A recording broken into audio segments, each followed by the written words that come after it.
नमस्कार, पद्मेश न्यूज में आपका स्वागत है। मैं हूं अर्चना मिश्रा। बुलेटिन की शुरुआत में सबसे पहले रुक करते हैं आज की हेडलाइंस पर। कांग्रेस ने जारी की मंडल अध्यक्षों की सूची। जिले में बनाए गए 60 मंडल अध्यक्ष। खैरलांजी क्षेत्र के ग्राम सेवन घाट में दीवार में दबने से 6 साल के बालक की मौत। सोसाइटी से किसानों को नहीं मिल रहा धान का बीज। निजी दुकानों से महंगा बीज खरीद कर रहे बुआई। मानसून के आगमन पर किसान हो रहे परेशान। इंटेक के सम्मेलन में कामगार संगठन के महामंत्री ने कहा, चुनाव जीतना है तो साथ में लेना होगा संगठन। चलती ट्रेन से गिरने से एक व्यक्ति घायल। साल भर बाद गाय की समाधि खोलने पर मिला पॉलिथीन का जखीरा। खाद बनाने के लिए बनाई गई थी गाय की समाधि। समाधि खोदने गए नागरिकों ने पॉलिथीन का उपयोग न करने की ली शपथ। 11 और 12 जून को बालाघाट और गोंदिया के बीच नहीं चलेगी 4 ट्रेनें। और खत्म हुई शिक्षकों की गर्मी की छुट्टी। सोमवार से देंगे स्कूलों में उपस्थिति। और अब समाचार विस्तार से। जिले में कांग्रेस के सभी मंडल अध्यक्षों की नियुक्ति कर दी गई है। रविवार को कांग्रेस पर्यवेक्षक जनक कुशवाहा की उपस्थिति में जिला कांग्रेस कमेटी के अध्यक्ष विश्वेश्वर भगत द्वारा 60 मंडल अध्यक्षों की नियुक्ति की गई।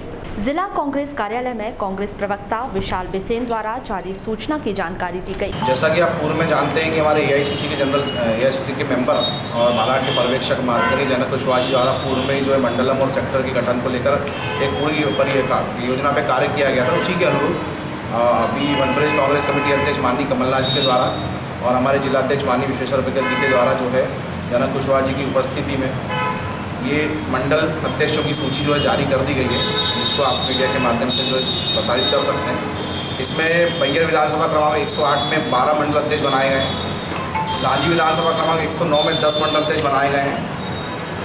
परसवाड़ा विधानसभा में क्रमांक 110 में 7 मंडल बनाए गए हैं।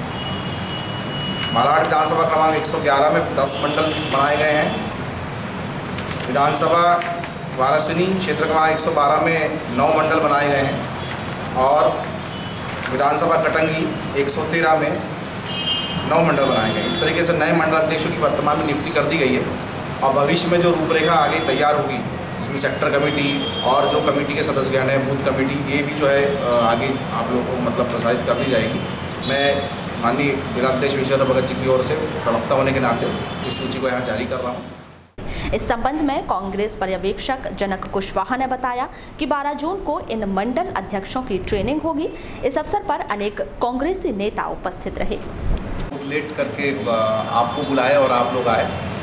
हम लोगों की सूची हमारे प्रवक्ता जी ने आपको बताया कि पूरे जिले में 60 मंडल अध्यक्ष की नियुक्ति की गई है। और इनको क्या वर्किंग है हम लोग थोड़ा बहुत बता चुके हैं, लेकिन उसके लिए परसों यानी 12 तारीख को यहाँ एक इसी हाल में एक ट्रेनिंग रखी गई है। इनका मुख्य काम होगा अपने अंदर आने वाले सेक्टर और बूथ को मॉनिटरिंग करना और साथ में कैसे हम चुनाव जीतेंगे, इन्हीं को जनता के बीच में हम अपने रणनीतियों को पहुँचाएंगे। ये सारी चीज़ों को लेकर के हमारा आज का ये कार्यक्रम है और हमने सूची जारी की। सर, अगर मॉनिटरिंग की बात की जाए तो इनके ऊपर कैसी मॉनिटरिंग की जाएगी? जैसे मंडल अध्यक्ष की नियुक्ति तो कर देखिए, मंडल अध्यक्ष हम नेता होते हैं और हम भाषण करते हैं, लेकिन वास्तविक जो रीढ़ की हड्डियाँ होती हैं वह जो है मंडल अध्यक्ष और सेक्टर अध्यक्ष होते हैं। और वो जो है बूथ कमेटी पे नज़र रखते हैं कि किस तरह से बूथों में हम अपने पार्टी को जिता सकें। तो इनके ऊपर बहुत दामोदार है और इनकी ट्रेनिंग के साथ हम इनको अपने क्षेत्रों में भेजेंगे नए कार्यक्रम को देकर के। हमारा कोई भी कार्यक्रम होगा तो इनके माध्यम से हम पब्लिक तक पहुंचाने का प्रयास करेंगे, जिससे हर बूथ पे हम पहुंच जाएं। सबसे पहले इनको कार्यक्रम जो हम देने जा रहे हैं वह चुनाव आयोग ने स्पष्ट रूप से कहा है कि नहीं, यहाँ कोई फर्जिफिकेशन नहीं है। लेकिन अभी हमारे वार्ड सदस्य जहाँ मैंने सर्कुलेट किया हूँ वहाँ पर कम से कम मानसून के आगमन को देखते हुए जिले के किसान खरीफ फसल की तैयारी में जुट चुके हैं। इनमें से कुछ किसानों ने बीज बो दिया है, वहीं ज्यादातर किसान धान का बीज प्राप्त करने के लिए सोसाइटी समिति के चक्कर काट रहे हैं, लेकिन सोसाइटी में बीज उपलब्ध न होने के चलते उन्हें मायूसी का सामना करना पड़ रहा है। पद्मेश न्यूज से की गई चर्चा के दौरान ज्यादातर किसानों ने सोसाइटी में बीज उपलब्ध न होने के चलते निजी दुकानों से महंगा बीज खरीद कर बोने का कार्य संपन्न करने की बात कही है। साथ ही केंद्र व राज्य सरकार सहित स्थानीय प्रबंधन पर अपनी नाराजगी व्यक्त की है। मानसून की आमद को लेकर की गई चर्चा के दौरान ग्राम बगदरा निवासी किसान खेमू रणगिरे ने सोसाइटी से मिलने वाले बीज को निम्न क्वालिटी का बताया है।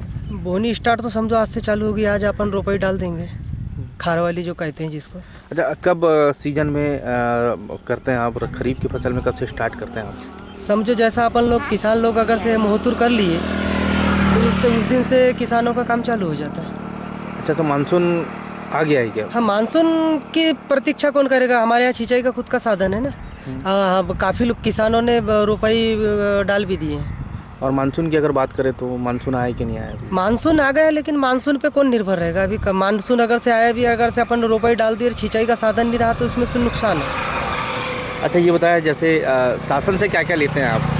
शासन से तो ऐसा काफ़ी लाभ नहीं मिलता, लेकिन खाद वगैरह मिल जाती है। फिर भी अब पिछले साल क्या क्या लिए थे आपने? शासन से सिर्फ खाद लिए थे बस, और कुछ नहीं। जैसा खेती बाड़ी अपन लोग कर रहे हैं तो शासन के तरफ से जो चना वना आता है रबी के लिए, लगवाई के लिए जो बीज आता है, हमको काफ़ी महंगा बीज खरीदना पड़ता है। अगर से शासन ये बीज खरीद के अगर से खुद की एक उचित मूल्य की दुकान रखती तो उसको हमको बेनिफिट मिलता। तो इनकी दुकान नहीं है? मतलब नहीं है इनकी दुकान। और धान के बीज की भी दुकान है, लेकिन प्राइवेट दुकान है। और सरकारी बीज नहीं मिलता? सरकारी बीज नहीं मिलता, और सरकारी बीज मिलता भी है तो लेकिन उतना इम्पोर्टेंट नहीं रहता हो।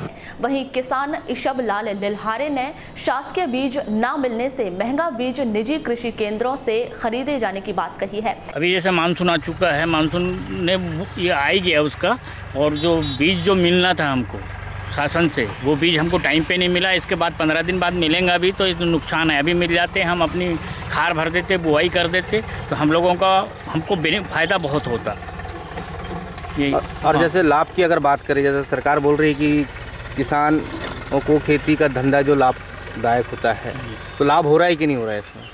लाभ तो हो रहा है, मगर पूर्ण उसका दाम नहीं मिल रहा है हमको। धान को जैसे हम लोग अपनी खेती में बोते हैं और वो उसमें जो लागत लगती है वो लागत के हिसाब से हमको उसका मूल्य नहीं मिल रहा है। तो क्या मांग करना चाहते हैं आप शासन से? शासन से यही मांग करना चाहते हैं कि हमारे खेती की फसल को उचित दाम, उसको ये करे, निरीक्षण करे कि भाई कितना लगता है, क्या कर लगता है, और वो हिसाब से हमको उचित दाम दिलवाए शासन।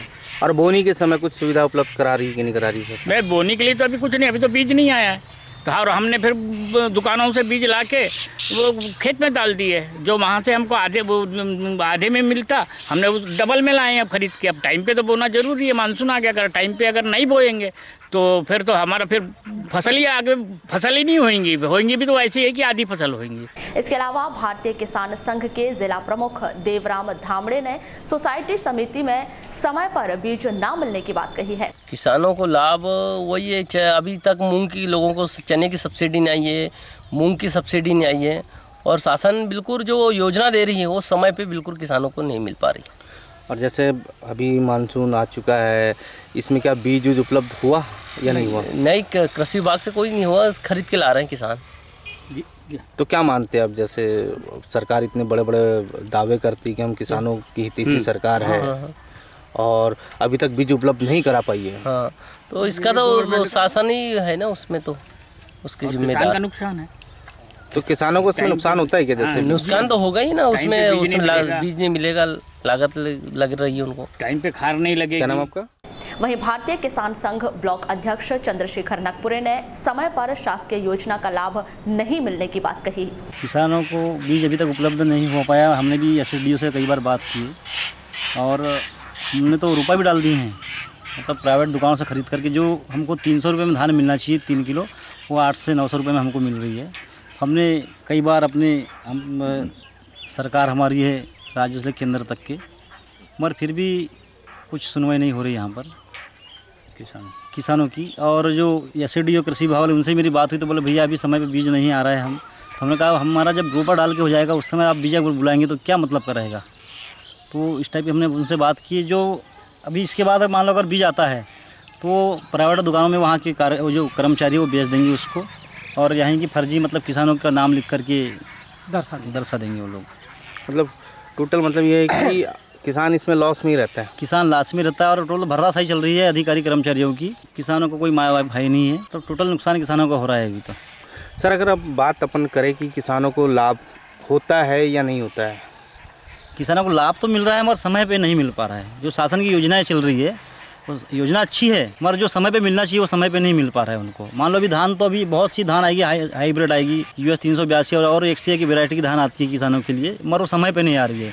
मान लो हमारा को अभी अगर बीज अगर अभी मिल जाता तो हम लोग उसका रोपा डाल करके 15 दिन में उसकी मतलब पराह की लगवाई हो जाती। इस पूरे मामले पर दूरभाष पर की गई चर्चा के दौरान कृषि विभाग के उप संचालक राजेश त्रिपाठी ने जिले की सभी 126 सोसाइटी में बीज उपलब्ध कराए जाने की जानकारी दी है। साथ ही उन्होंने कहा कि यदि कुछ सोसाइटी में बीज नहीं पहुंचा होगा तो आगामी 2-3 दिनों में पहुंचा दिया जाएगा। गाय की समाधि से खाद बनाए जाने का दूसरा प्रयोग गर्रा टोल नाके के पास किया गया था जो सफल रहा, लेकिन इस प्रयोग में वर्ष भर बाद गाय की समाधि से खाद बनाए जाने का दूसरा प्रयोग गर्रा टोल नाके के पास किया गया था जो सफल रहा, लेकिन इस प्रयोग में वर्ष भर बाद 20 किलो खाद के साथ 12 से 15 किलो पॉलीथीन गाय की समाधि से मिली है, जिसको देखते हुए अंदेशा लगाया जा रहा है कि गाय की मौत पॉलीथीन के सेवन से हुई होगी।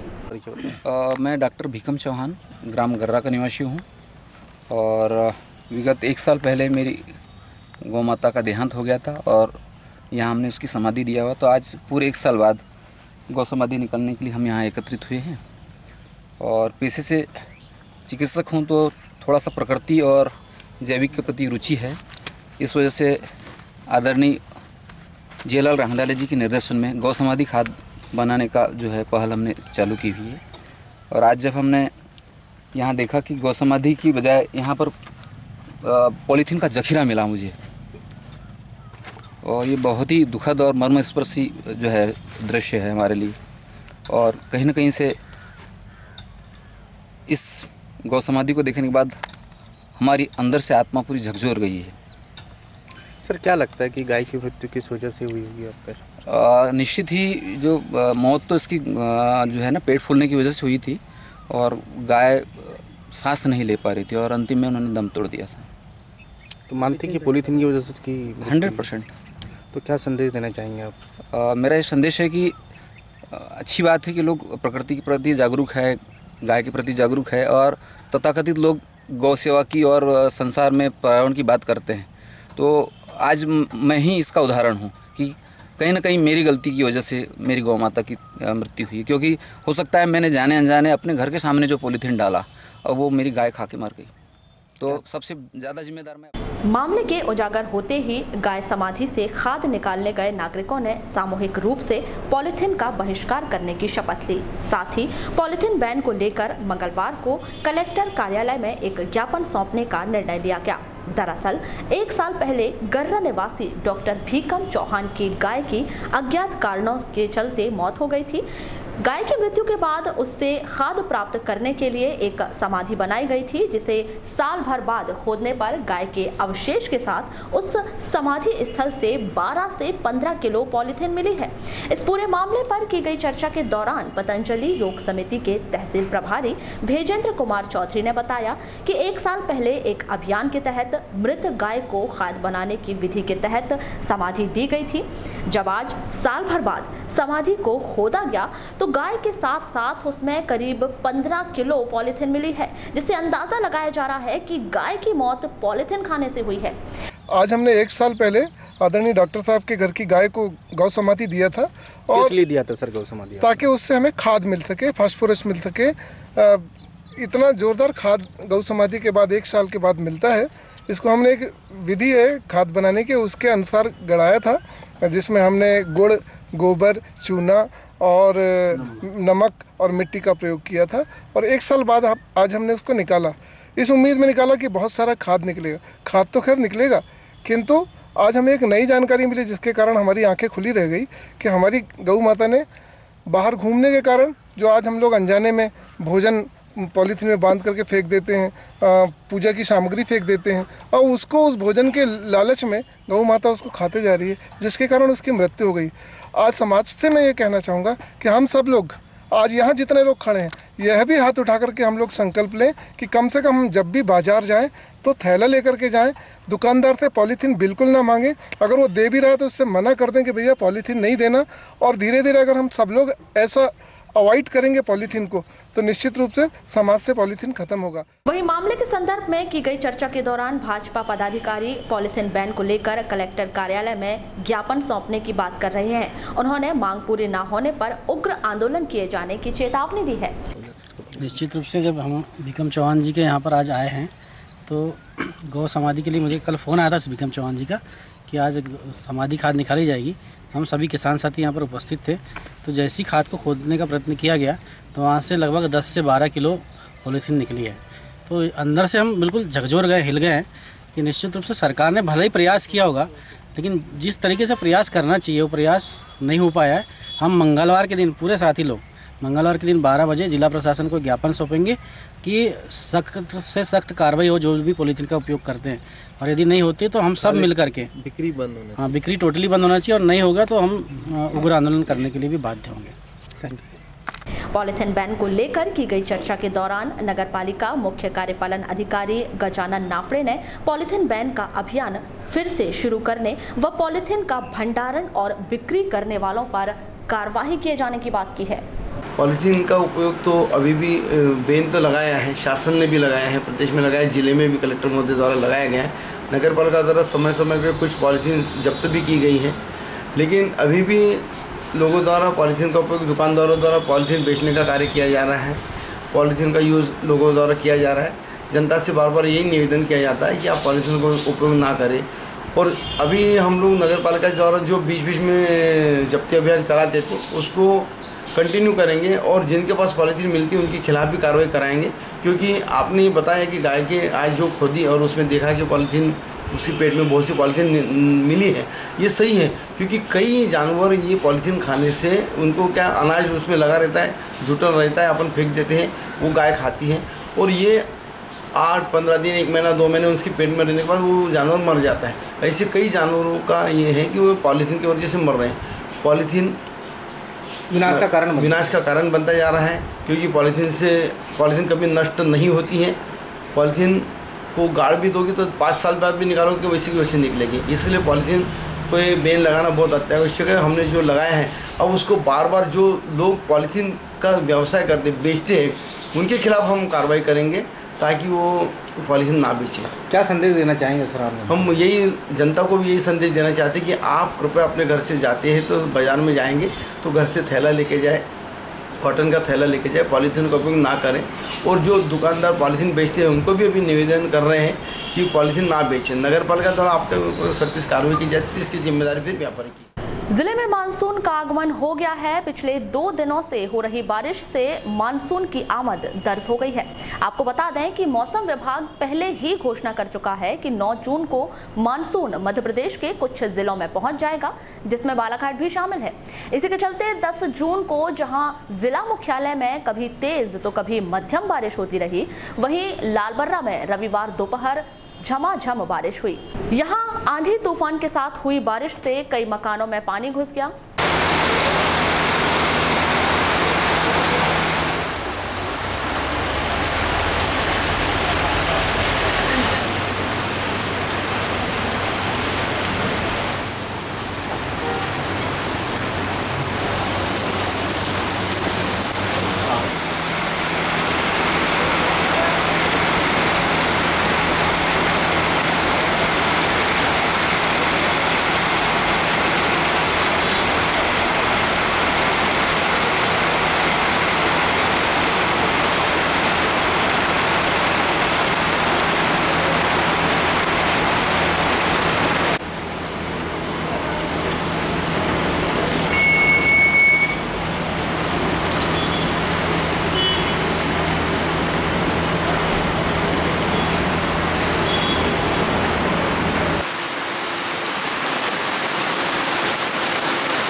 सहित पूरे जिले में एटीएम में कैश नहीं होने से लोग परेशान हो रहे हैं। जिला मुख्यालय सहित अनेक क्षेत्रों में एटीएम खाली रहने की शिकायतें लगातार मिल रही हैं। लालबर्रा के तीनों एटीएम में पिछले 2 दिनों से कैश नहीं होने से लोग परेशान हो रहे हैं।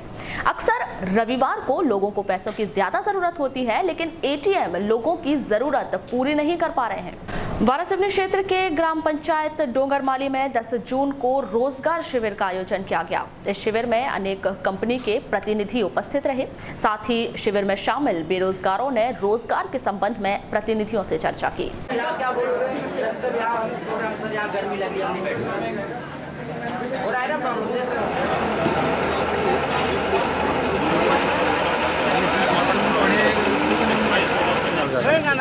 अब वो साइड में लगा देते हैं।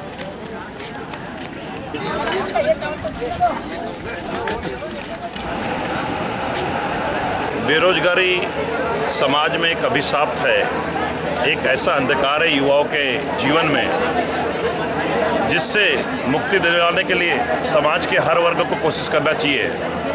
हम सब ने एक सामाजिक उससे एक पहल की है, कोशिश की है, जिसके तहत हम उनके जीवन में एक रोशनी का संचार करना चाहते हैं, ताकि अमावस्या से निकालकर हम उनके जीवन में पूर्णिमा का आगमन करा सके और एक रोजगार के अवसर प्रदान कर सके। क्योंकि अंधकार से अगर कोई चीज़ निकाल सकती है तो वो दीप का उजाला ही निकाल सकता है। इस तरह से हम रोजगार के दीपक को जलाने का प्रयास कर रहे हैं। एक सार्थक पहल है, हम लोगों की कोशिश है।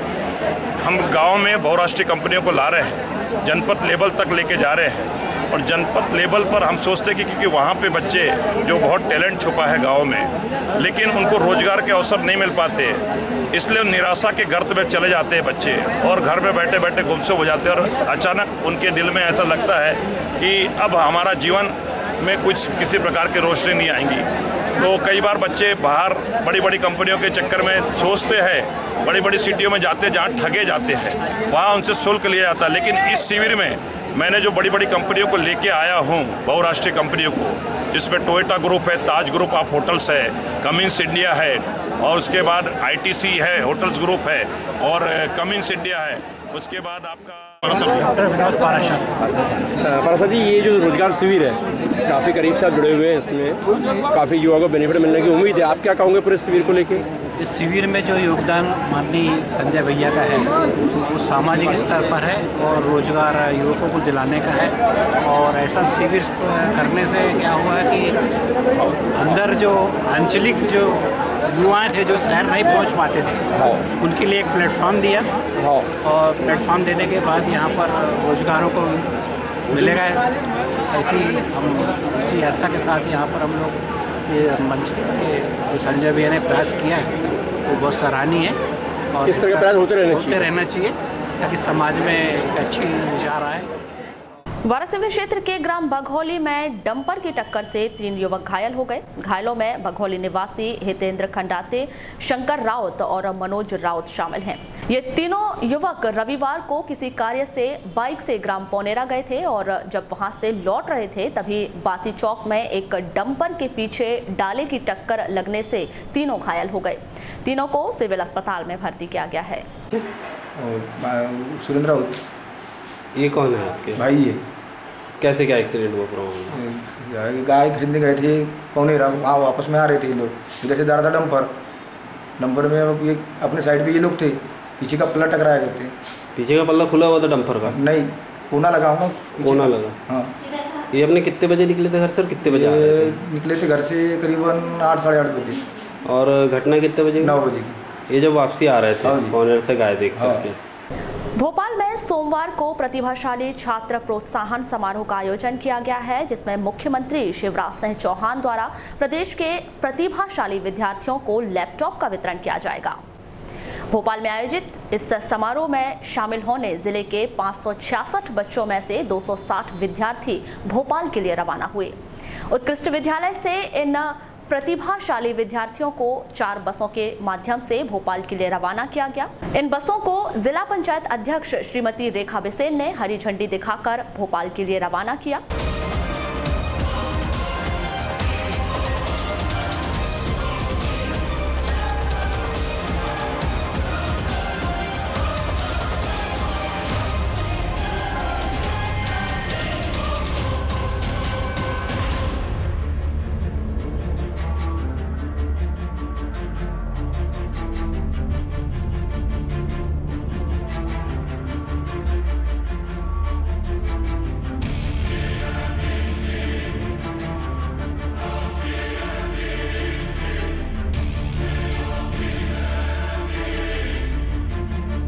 प्रतिभाशाली छात्र प्रोत्साहन योजना के संदर्भ में की गई चर्चा के दौरान जिला पंचायत अध्यक्ष श्रीमती रेखा बिसेन ने इस योजना को प्रदेश सरकार की अभिनव योजना बताया है।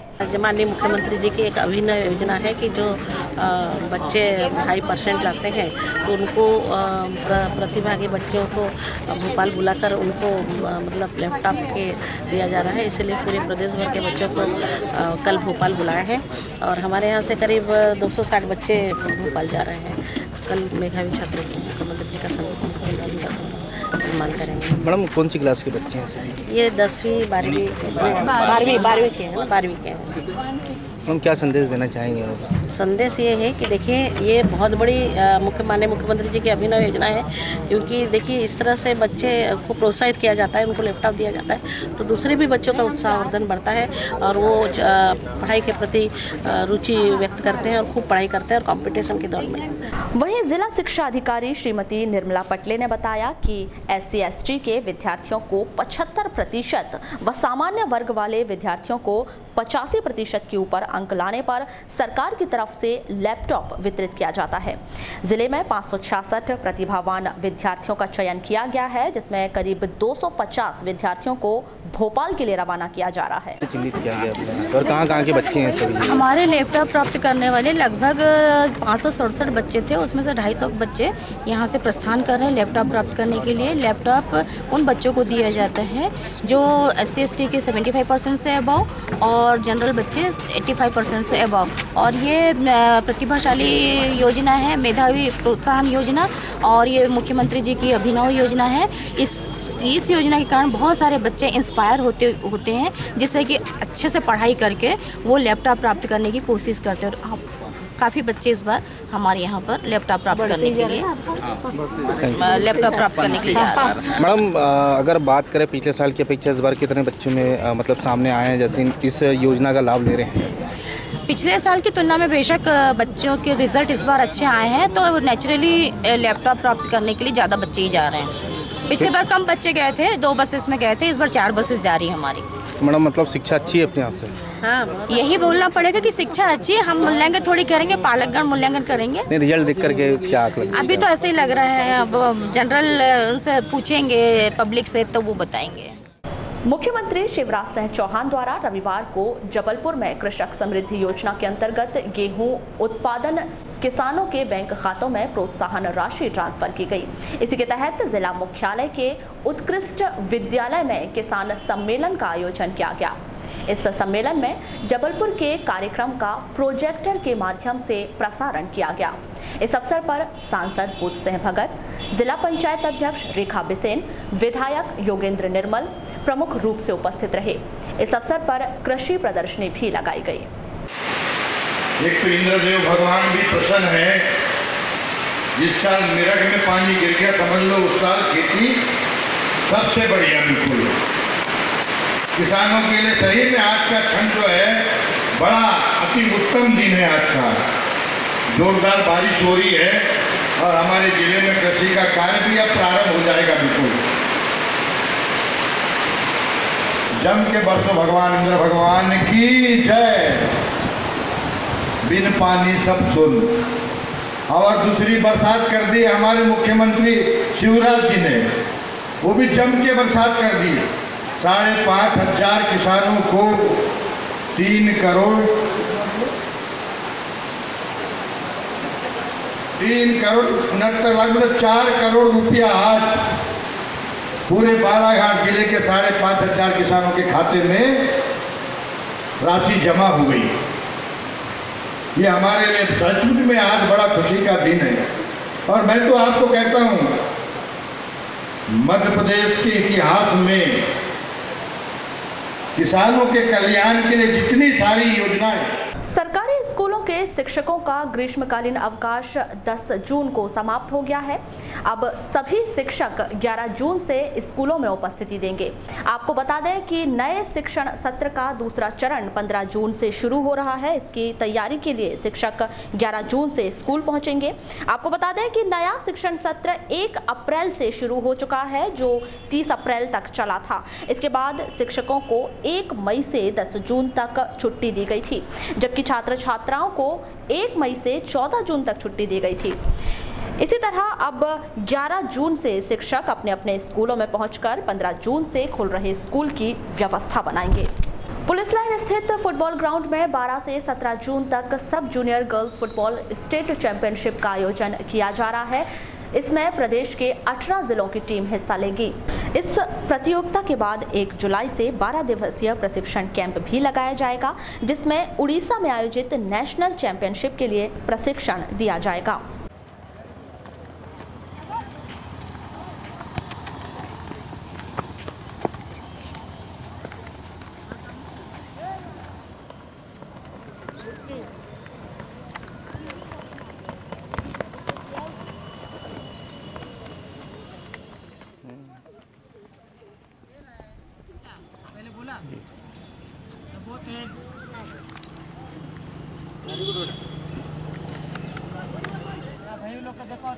चेंज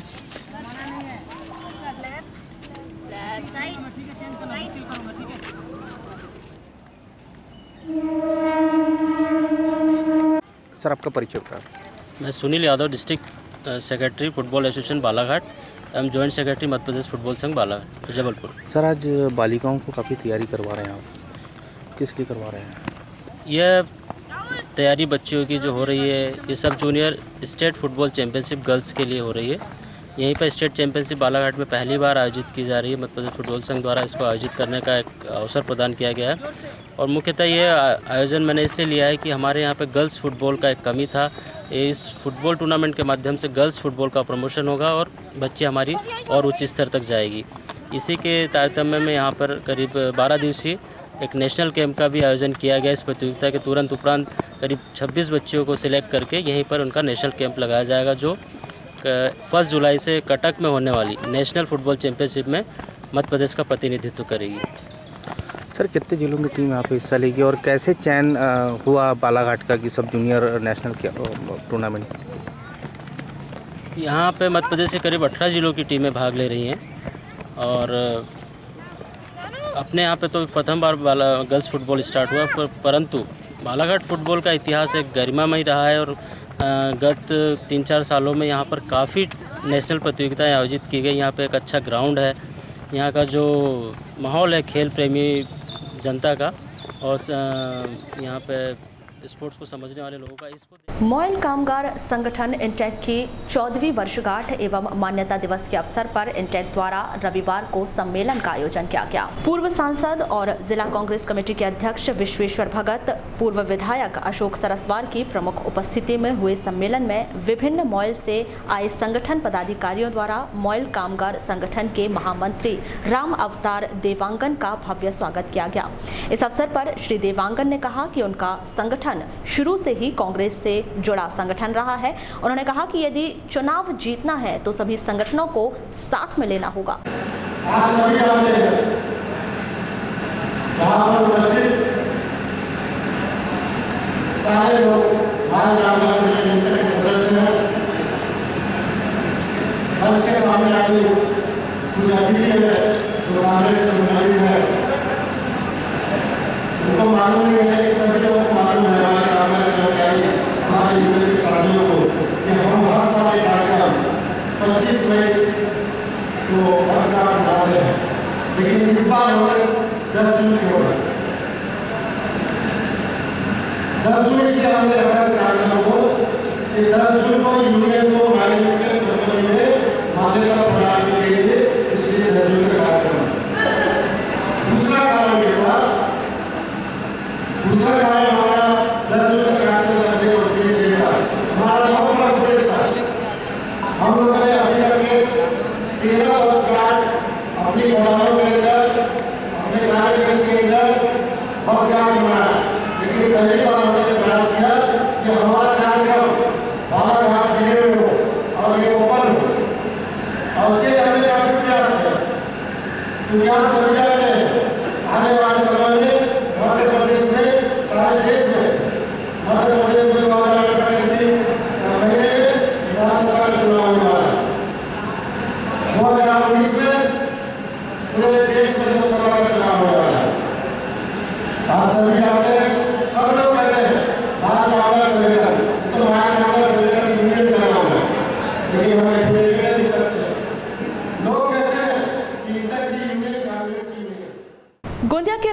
स्टेशन में ऑटोमेटिक सिग्नल लगाए जाने का कार्य किया जा रहा है, जिसके चलते कई ट्रेन 11 और 12 जून को रद्द कर दी गई है। बालाघाट के स्टेशन प्रबंधक HL कुशवाहा ने इस संबंध में बताया कि 11 और 12 जून को गोंदिया से बालाघाट की ओर सुबह 5 बजे, सुबह 7 बजे, दोपहर 12:30 बजे और शाम 6:30 बजे चलने वाली ट्रेन बंद रहेंगी। वहीं बालाघाट से गोंदिया की ओर जाने वाली सुबह 9:30 बजे, सुबह 10:30 बजे, शाम 5:30 बजे और रात 7:30 बजे की ट्रेनें भी बंद रहेंगी। बालाघाट गोंदिया ट्रैक पर खारा रेलवे स्टेशन में चलती ट्रेन से उतरते समय एक व्यक्ति गिरने से घायल हो गया। घायल व्यक्ति खारा निवासी झाड़ूलाल कोलते को जिला अस्पताल में भर्ती किया गया है। क्या नाम आपका? कमलेश कोलते। ये कौन लगते हैं आप? चाचा है। ये कैसी दुर्घटना हुई है? ये ट्रेन से उतरते टाइम नहीं। ये कहाँ गए थे? बिरसोला। ट्रेन कौन सी ट्रेन से आ रहे थे? ये 7 बजे वाली गोंदिया से कटंगी ट्रेन। कैसे कैसे गिर गई? ये गोंदिया से वाराणसी ट्रेन। कैसे? ये बैल बेचने गए थे। तो कैसे कैसे गिर गई? अब उतरते टाइम ना मालूम भीड़ ज़्यादा होने की वजह से हो सकता है। राज्य अध्यापक संघ की बैठक रविवार को BRC कार्यालय में हुई। संघ के प्रदेश महासचिव देवेंद्र तिवारी और जिला अध्यक्ष योगेश बिसेन की प्रमुख उपस्थिति में हुई। बैठक में कहा गया कि यदि अध्यापकों का संविलियन 1994 वाले शिक्षा विभाग में सहायक शिक्षक और व्याख्याता के पद पर नहीं किया गया तो 24 को भोपाल में विधानसभा का घेराव किया जाएगा। देवेंद्र तिवारी, प्रदेश महासचिव राज्य अध्यापक संघ। सर, आज जो बैठक आयोजित की गई है किस संबंध में की गई? आज बैठक क्या है, अभी मध्य प्रदेश में शासन ने हम लोगों को शिक्षा विभाग में संविलियन की घोषणा करी। घोषणा के पश्चात जो कैबिनेट में इन्होंने हमारे समक्ष जो समीक्षा आई है कैबिनेट के निर्णय की, उसका पूरे प्रदेश ने अध्ययन किया है और अध्ययन करने के बाद हमारी प्रदेश स्तरीय बैठक हुई। उसमें सभी वर्ग के, चाहे वह 98 का अध्यापक हो, शिक्षाकर्मी हो या 2013 की भर्ती वाला हो, सभी का वरिष्ठता का नुकसान हो रहा है। और भी जैसे क्रमोन्नति में हर वर्ष परीक्षाएं हैं, प्रमोशन में हैं, और 2 कैडर बनाना निश्चित ही कहीं ना कहीं शासन की इसमें दोहरी राजनीति है। इसका जो है राज्य अध्यापक संघ की अभी 2-4 दिन पहले प्रदेश में बैठक हुई, तो हम लोगों ने माननीय मुख्यमंत्री जी के समक्ष इसमें संशोधन कर आर्डर जारी करने का निवेदन किया है। और भी इसमें ये कहा है कि अगर आप आदेश जो है विसंगतिपूर्ण होंगे तो पिछले 20 वर्षों से हम लोग हर आदेशों में, अध्यापकों के कोई भी आदेश होता है, हर आदेश में विसंगति होती है। इसलिए हम चाह रहे हैं कि अब आप हमको विभाग में लेना चाहते हैं तो मूलतः विभाग में लें और पूर्णतः सारी विसंगतियों को हटा कर लें। इस आशा विश्वास के साथ निवेदन किया मुख्यमंत्री जी से। और यदि नहीं होता, आदेश में सुधार संशोधन नहीं होता संक्षेपिका के अनुसार, तो हम लोग 24 तारीख को विधानसभा घेरेंगे और 25 तारीख से ब्लॉक में नहीं, जिले में नहीं, हम प्रदेश स्तर पे आमरण अनशन प्रारंभ करेंगे। खैरलांजी क्षेत्र के ग्राम सिवनघाट में एक 6 साल के बालक की दीवार में दबने से मौत हो गई। यह 6 वर्षीय बालक आर्यन बिसेन छपरी की खुली दीवार के पास बैठा था, तभी दीवार ढह गई और दीवार में दबने से बालक की मौत हो गई है। चलते चलते एक नजर आज की हेडलाइंस पर एक बार फिर। कांग्रेस ने जारी की मंडल अध्यक्षों की सूची, जिले में बनाए गए 60 मंडल अध्यक्ष। खैरलांजी क्षेत्र के ग्राम सिवनघाट में दीवार में दबने से 6 साल के बालक की मौत। सोसाइटी से किसानों को नहीं मिल रहा धान का बीज, निजी दुकानों से महंगा बीज खरीद कर रहे बुआई। मानसून के आगमन पर किसान हो रहे परेशान। इंटेक के सम्मेलन में कामगार संगठन के महामंत्री ने कहा, चुनाव जीतना है तो साथ में लेना होगा संगठन। चलती ट्रेन से गिरने से एक व्यक्ति घायल। साल भर बाद गाय की समाधि खोलने पर मिला पॉलिथीन का जखीरा। खाद बनाने के लिए बनाई गई थी गाय की समाधि। समाधि खोदने गए नागरिकों ने पॉलिथीन का उपयोग न करने की ली शपथ। 11 और 12 जून को बालाघाट और गोंदिया के बीच नहीं चलेगी 4 ट्रेनें। और खत्म हुई शिक्षकों की गर्मी की छुट्टी, सोमवार से देंगे स्कूलों में उपस्थिति। तो ये थी अभी तक की खास खबरें। खबरों की ज्यादा जानकारी के लिए लॉग ऑन कीजिए www.balaghatexpress.in पर। इसके अलावा आप अपने एंड्रॉइड फोन से प्ले स्टोर पर जाकर बालाघाट एक्सप्रेस ऐप भी डाउनलोड कर सकते हैं। तो आज बुलेटिन में बस इतना ही। अगले न्यूज बुलेटिन के साथ फिर मुलाकात होगी, तब तक के लिए नमस्कार।